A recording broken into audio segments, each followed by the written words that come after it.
Welcome to the very first class on libraries inside of Final Cut Pro. And if you're brand new to Final Cut Pro, libraries are ways of managing your footage. There's a lot to learn, so let's figure it out for ourselves. Assuming you are using Final Cut Pro for the very first time, you will already have a library inside of Final Cut Pro. I'm going to create this from scratch. I'll hold down Option key on my keyboard and press the Final Cut Pro icon.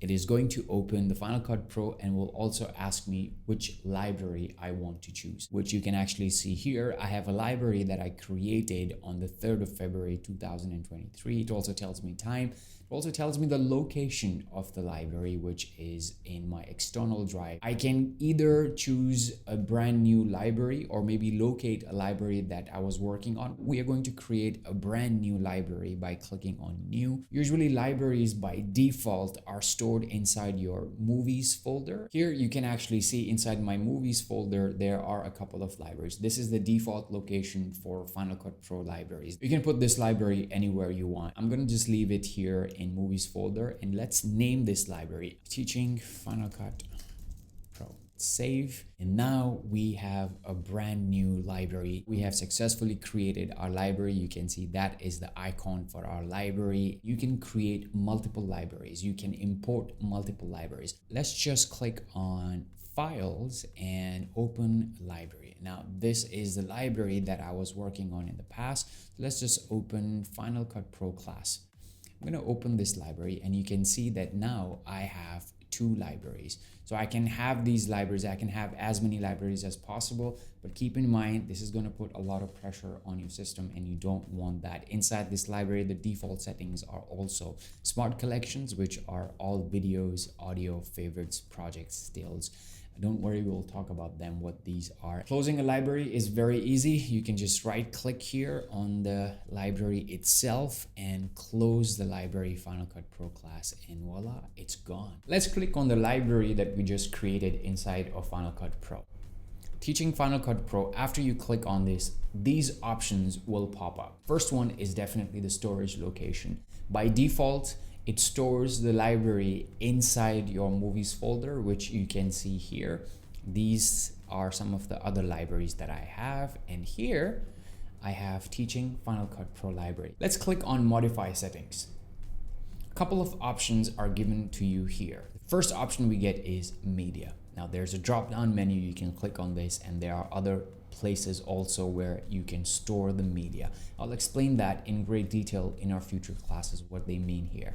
But what they're essentially saying is that anytime you drag media inside of Final Cut Pro, that media will be stored inside of this file or inside of this library file that we have created. The advantage or the convenience of doing this is that I can copy paste, drag and drop this into an external folder or maybe an external hard drive and take that hard drive with me to a coffee shop where I prefer editing, or maybe another place, maybe another studio, maybe your friend's house where you want to continue working on your project. And if they also have Final Cut Pro on their computer, you can continue the project from where you left, and all the media that you had working on, all the new media that you will be dragging inside from your friend's computer will all be stored inside this file. So this file tend to get pretty large depending on how big your project or what size videos you have, because nowadays we have a very large format videos and they can take up a lot of space on your storage. So depending on what you want, maybe you want to store this on an external drive,